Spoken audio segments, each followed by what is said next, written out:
and $2. So the price has actually gone down over the last couple of years. And that information can be found at the U.S. Department of Energy website. And I'll skip through this a little bit, but there's a table from Rhonda's UG study that recommended everybody look at it. It'll tell you exactly what's happening in the lease process and what the numbers are actually out there that landowners are seeing with royalty and lease payments. A little bit about the jobs, and we can get into this again a little bit more later. As I see, I now have 3 minutes. But it takes about 75 jobs in a typical well from planning to production. Every shale well requires about 400 jobs, covering over 150 job titles, providing good paying jobs here in the local economy. Some jobs you can actually read, and the jobs titles and their pay. And here's the breakdown. Some of them are obviously inside jobs, some of them are outside jobs, some of them are on the rig, some of them are planning, some of them are well services. Some more direct jobs and their titles. A couple jobs that you may have heard about maybe on TV or in a movie. The roughneck, the roustabout, the tool fisher, driller, motorman. Those are guys that actually work on the rig. Welders, construction, maintenance, some obvious titles as well. Some of the indirect jobs that folks may not think about that benefit from the industry. Hotels, restaurants, food trucks. There's a great story here. If we're running out of time, we'll tell here in a little bit. This is kind of where we are here in Ohio. Here's a quick update. 3 million acres have been leased here in Ohio. Just breaking that down, the average is $2,500 in upfront bonus money per acre, equals $7.5 billion in the Ohio economy.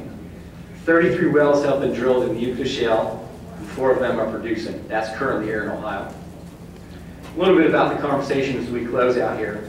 One of the most important things to realize is we cannot sacrifice the environment for jobs, or sacrifice the jobs for the environment. This is a balance, and it has to be a balance. This conversation is not happening in a bubble. We may be here in Medina talking about oil and gas, but if you go up to Lake Erie, there's a lot of community meetings about the wind farms. There's also quite a bit of conversations here in Ohio about solar panels or solar farms. So realize that there's a lot of energy conversations that are happening here in Ohio, but tonight we're particularly talking about oil and gas development. Some common myths that we'll be talking about this evening as I have 1 minute. This is a great comment from EPA Administrator Lisa Jackson. She said just the other day on Wednesday, "I think that fracking as a technology is perfectly capable of being clean, but it requires people who are doing it and innovators who are using the technology to take the time to make sure that it's done right." I agree with that statement. And it requires smart regulation, smart rules of the road. So basically wrapping up, it's not a new process, as you saw by that 1954 clip in the Hartville News. There is disclosure on frac focus and with the frac ticket, the frac chart, and the frac log. I don't believe that there are loopholes, and there's quite a bit of misinformation out there, both in the internet and social media. So I would direct you to some pretty important sites, fracfocus.org, the Ohio Department of Natural Resources. There's some great sites out there. If you do have information that you're looking for, it can be found on those sites. There's just a really cool picture. You know, if we talk about moratoriums or slowdowns or canceling or doing something else, there's a family that pulled out every product in their house that's a petroleum byproduct. So this is what's at stake here. Other than that, thank you very much, as my time literally runs out right now.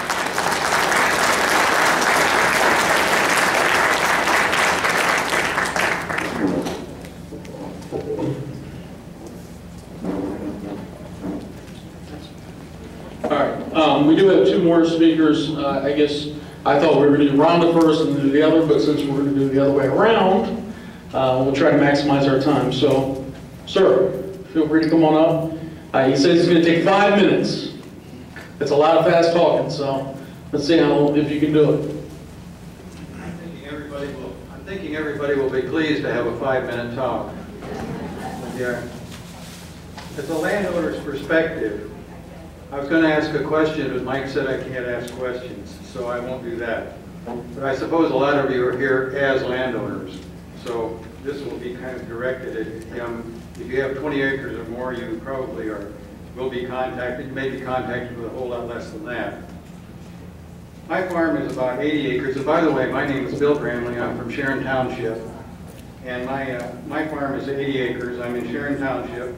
And it started out as 160 acres, but that was 177 years ago. Farms have a way of shrinking over time. My neighbors seem to enjoy the farm by walking on the scenic areas. I'm not sure they enjoy the spreading of the manure, but the entertainment events that most years we have on the farm always seem to be a hit, and I always try and do that. Make sure that the farm is used for a purpose of farming, but also that the neighboring people can enjoy the farm also. In the mid-'80s, 4 wells were drilled into the Clinton sand. That's at about 3,500 feet. What a mess. It is a mess when they drill a well. No question about it, especially back in the 80s. Now I think it's a whole lot better.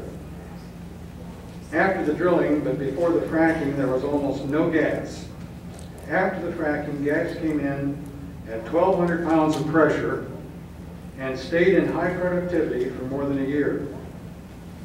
These wells are still producing, although not commercially. I now own them. I don't know whether that was a good idea or not. That means I'm responsible for them too.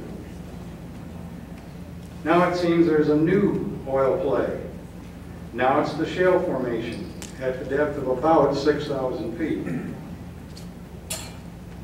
Additionally, a new process of vertical and horizontal drilling, along with a much improved fracking process, has proved very productive. Good news for the farmer, the landowner, but with only a small lot, a lot of folks don't see any benefit to them. So it seems some people are trying to stop what they only see as a nuisance. Some of these people who oppose drilling have said, it's not about the money. I spent most of my business career in the insurance industry. Attorneys and insurance people know that when somebody says it's not about the money, it's about the money. The well being drilled in Harrisville Township on a 700-acre farm, producing a firestorm of protest. Just terrible. The well is in the middle of nowhere. You could shoot off a shotgun from the well site and never be able to hit a house. If that well is successful, Devon Energy, the farmer, workers, suppliers, and others will make money, and the U.S. will buy less oil from foreign countries. And by the way, lots of taxes will be paid on this too. To sum up, see, I told you it wouldn't take very long. Most of the farmers I know try to be good neighbors. My farm has a great natural spring water supply. It has been developed for bottled water. I know what's in the water. Maybe you should know what's in your water. The nation needs domestic energy. The economy needs jobs. The money won't hurt either. There will be some losers. The countries that are exporting oil, those are the losers.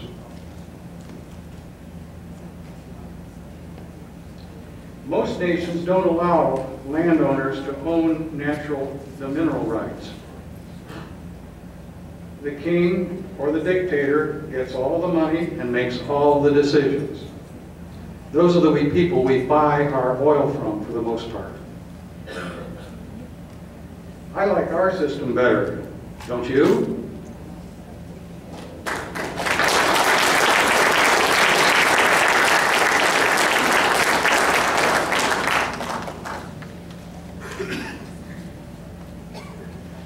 Just ask a question, who here is here as a property owner to get more information? That is a good question to ask, Bill. All right. Are you all undecided as well? Who here is undecided property owner? Okay. Handful, probably about 5–10% since everybody can't see everybody. All right. One more person, John Alvey. John, I think also you said 5 minutes, is that correct? I think the just tell me how long, because however long you take, I'm going to give you the other side. 5 minutes or so. All right, thank you. Okay. Name's John Albee.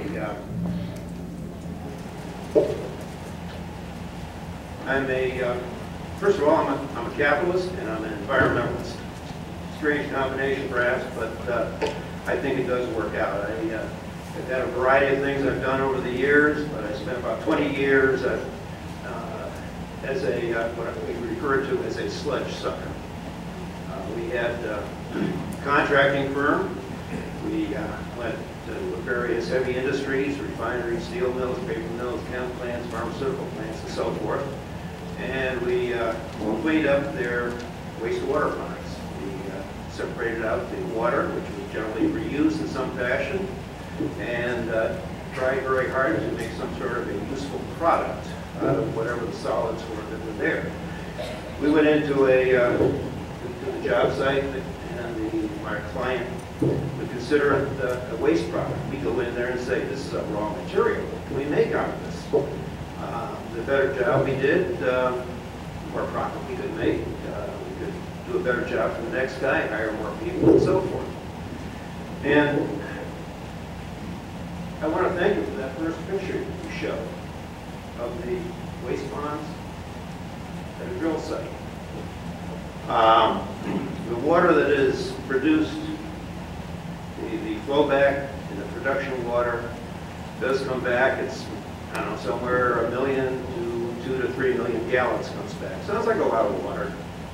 The whole scheme of things, not really. It's what they probably use on the golf course for a matter of a few days.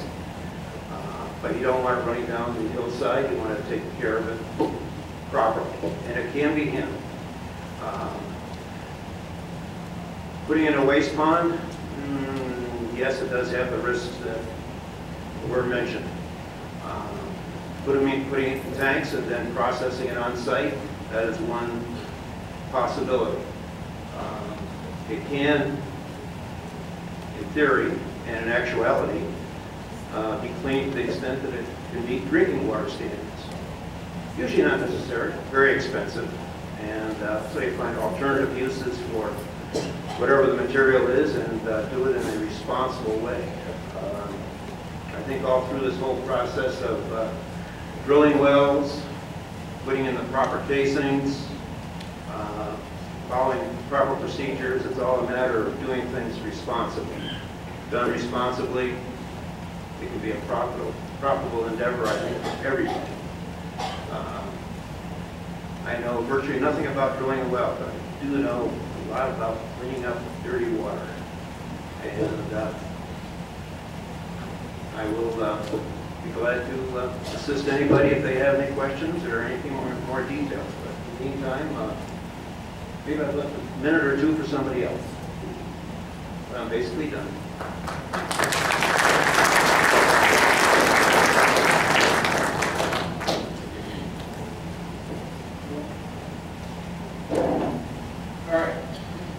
My goal right now, it's about 7:20. I want to take a 10-minute break. The purpose of the 10-minute break is, up to this point, you've heard information from different people. I believe that there were cards and pencils that were passed out. Feel free to write any questions. We're going to have people come around picking them up. Just when you're done writing the question, just raise it in the air. And as soon as someone acknowledges you, you don't have to keep your hand up unless you want to get some exercise. And then I will come around and get the question, okay? So we're going to take a 10-minute break right now. Thank you.